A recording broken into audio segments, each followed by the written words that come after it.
കുട്ടനിപ്പോഴും പറയത്തക്ക മാറ്റമൊന്നുമില്ലല്ലേ?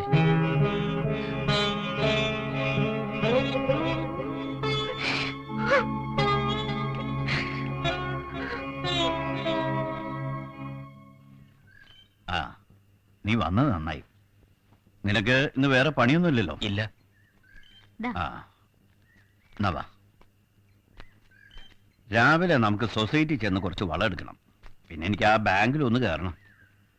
ആ, കുട്ടനുണ്ടായിരുന്നപ്പോൾ എല്ലാത്തിനും ഒരു ആശ്വാസം ഉണ്ടായിരുന്നു. നിന്റെ അച്ഛനല്ലേ വരുന്നത്? ശങ്കുണ്ണി എന്താ രാവിലെ തന്നെ? അവട്ടാ, ഇന്നലെ കുട്ടൻ അസുഖം ഒത്തിരി കൂടുതൽ കാണിച്ചു. വിളിച്ചോണ്ട് എല്ലാം പറഞ്ഞു. ഈശ്വര, ഇനിയിപ്പോ എന്താ ചെയ്യാ? ഞാനും ഇവനും കൂടി സൊസൈറ്റി വരെ ഒന്ന് പോകാൻ തുടങ്ങിയായിരുന്നു. അറിഞ്ഞ സ്ഥിതിക്ക് ആദ്യം അങ്ങോട്ട് തന്നെ ആവട്ടെ. അങ്ങനെയാണെങ്കിൽ സൊസൈറ്റിയിൽ ഇവൻ തന്നെ പോട്ടെ.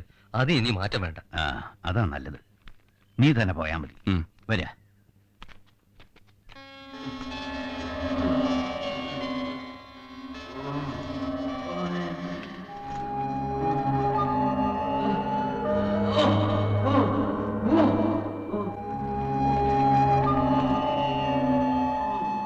ഇന്നലെ ഇതിൽ കൂടുതലായിരുന്നു, അതാ ശങ്കുണ്ണി വിട്ടത്. മനഃപൂർവ്വം വരാതിരുന്നല്ല, 100 കൂട്ടം കാര്യങ്ങളല്ലേ. എന്റെയും വല്യമാവിന്റെ മകൻ തന്നെയല്ലേ. അങ്ങനെക്കുണ്ടായിരുന്നില്ലേ ഇടയ്ക്കിടയ്ക്ക് കുഴപ്പം? ആവുന്നത്ര പറഞ്ഞല്ലേ അവളോട്. അപ്പൊ ഭ്രാന്ത് പാരമ്പര്യമല്ല, അതല്ല ഇതല്ല എന്നൊക്കെ പറഞ്ഞ്. ആ, ഇനിയിപ്പൊ അതും ഇതൊക്കെ പറഞ്ഞ് അവളെ കുറ്റപ്പെടുത്തിയിട്ട് എന്താ കാര്യം? ആശുപത്രിയിൽ നിന്ന് വിളിച്ചു കൊണ്ടുവന്നതും അവളുടെ നിർബന്ധം കൊണ്ടല്ലേ? അവിടെ കിടന്ന് നരയ്ക്കുന്നുണ്ടപ്പോ എനിക്കും തോന്നി അതാ നല്ലതെന്ന്. അവിടുത്തെ 4 മാസം ചികിത്സ കൊണ്ട് ആൾക്കൊരു 4 പോലത്തെ പഴക്കായി. ഞാൻ പോയി നോക്കട്ടെ.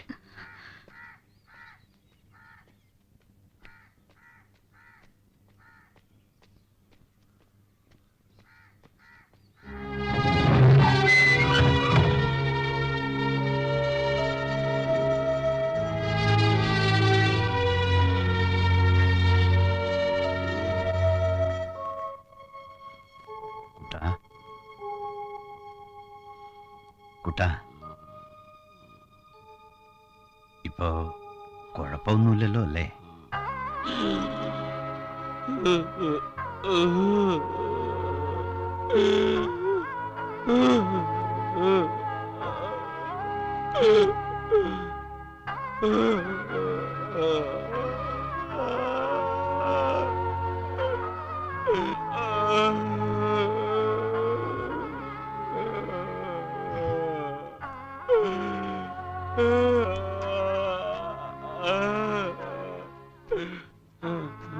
ഈശ്വര, കുട്ടി വിളിച്ചു തുടങ്ങിയല്ലോ.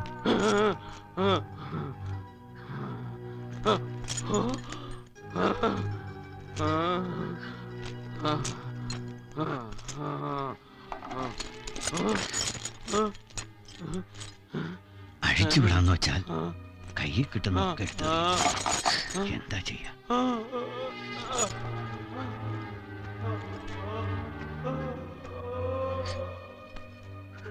നീ വിഷമിക്കണ്ട, അതിനു വേണ്ടി പറഞ്ഞല്ല.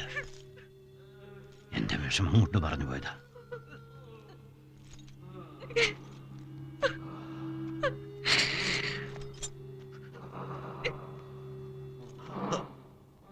ആ, ഞാൻ വരുന്ന വഴിക്ക് തമ്പുരാൻ ഡോക്ടർക്ക് ഫോൺ ചെയ്തു. അദ്ദേഹം 1 മണിക്കൂറിനൊക്കെ എത്തും. എനിക്ക് പോയിട്ട് ഇത്തിരി ആവശ്യമുണ്ട്. വിവരങ്ങളൊക്കെ പറയാ. ആ, ശങ്കുണ്ണി ഉണ്ടല്ലോ ഇവിടെ. വരട്ടെ.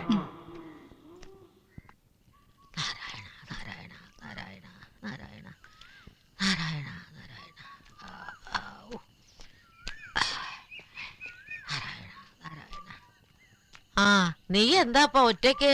ഒന്നുമില്ല. ആ വടക്കും പുറത്തെ പിള്ളേർ ഇപ്പൊ വരില്ലേ? അവരുടെ കൂടെ പോയാ പോരെ? രാധേ, ഒന്നിങ്ങോട്ട് ഇറങ്ങി വരിക. ഈ കുട്ടിയുടെ ഒരു പോക്ക് കണ്ടില്ലേ? രാധേ, അവൻ ഒറ്റയ്ക്ക് പോണത് കണ്ടില്ലേ? എന്താ ഇപ്പൊ ഒറ്റയ്ക്ക് പോണ്ട കാര്യം?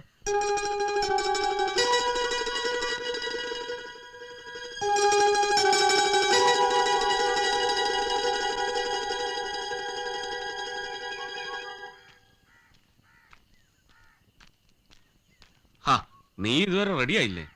നിന്നെ സ്കൂളിൽ കൊണ്ട് വിട്ടിട്ട് വേണം എനിക്ക് സംഘത്തിൽ ചെന്ന് വളത്തിന് ഏർപ്പാട് ചെയ്യാൻ. അച്ഛാ, ഞാനിന്ന് വിജീഷിന്റെ ഉണ്ണിയുടെ കൂടെ പോയിക്കോട്ടെ? അവര് ദിവസം ഒരുമിച്ചാ പോകുന്നത്. ഏയ് അതൊന്നും ശരിയാവില്ല. ഇന്ന് വേണമെങ്കിൽ ഒരു ദിവസം അവരുടെ കൂടെ പൊയ്ക്കോട്ടെ. ഞാനും വലിയ കുട്ടിയായില്ലേ? ഓ ഒരു വലിയ കുട്ടി. ഞാൻ തന്നെ റോഡിൽ കൂടെ പോകുന്നത് പേടിച്ചിട്ടാ. അത്രയ്ക്കുണ്ട് വണ്ടികളുടെ തിരക്ക്. അങ്ങനെ കൂട്ടുകാരുടെ ഒപ്പം ഒന്നും പോകാനായിട്ടില്ലടാ മോനെ വലിയ കുട്ടി. വാ അച്ഛൻ കൊണ്ടുപോടാ.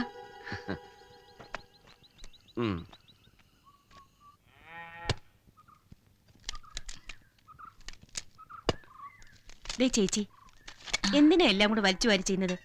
ശങ്കുണ്ണിയേട്ടനോട് പറഞ്ഞു വാസുവിനെ വിളിപ്പിച്ച് ചെയ്യിക്കരുത്.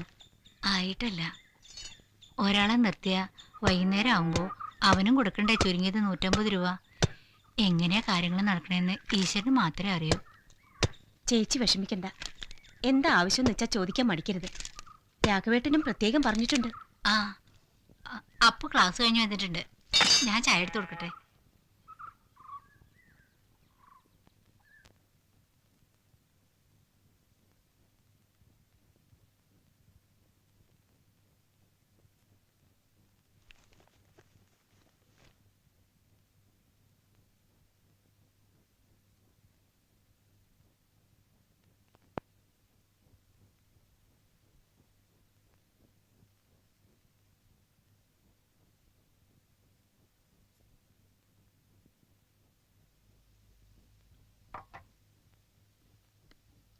ഈശ്വര, സാധനങ്ങളൊക്കെ തീർന്നല്ലോ.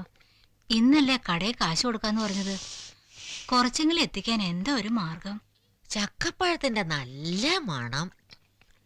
ചക്കപ്പഴം കൊണ്ട് അടി ഉണ്ടാക്കി കഴിച്ച കാലം മറന്നു. ഈ അമ്മയുടെ ഒരു കാര്യം, ഈ സമയത്ത് ഏതൊക്കെ? നിനക്കറിയില്ല, ഈ സമയത്താവുമ്പോ ചക്ക ആവശ്യത്തിന് കിട്ടും. ഓ എന്റെ ദൈവമേ. ആ അല്ല, അപ്പോ അവിടെ സ്കൂൾ വിട്ട് വന്നിട്ട് ഇതുവരെ ചായ കുടിക്കാൻ വന്നില്ലല്ലോ. അവൻ വന്നു? ആ ഞാൻ കണ്ടില്ലല്ലോ. അപ്പു അപ്പു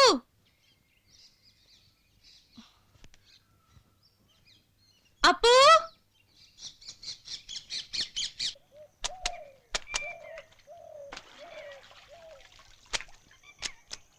ആഹാ, മോനെന്താ ഇവിടെ ഒറ്റയ്ക്കിരിക്കുന്നത്?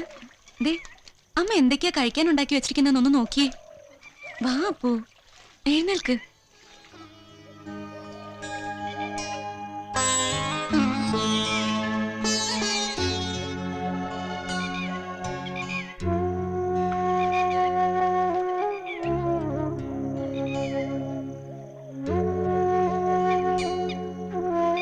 എന്താ രാധേ? എന്റെ കുട്ടി കളിച്ചും കളിപ്പിച്ചും നടക്കേണ്ട പ്രായത്തിൽ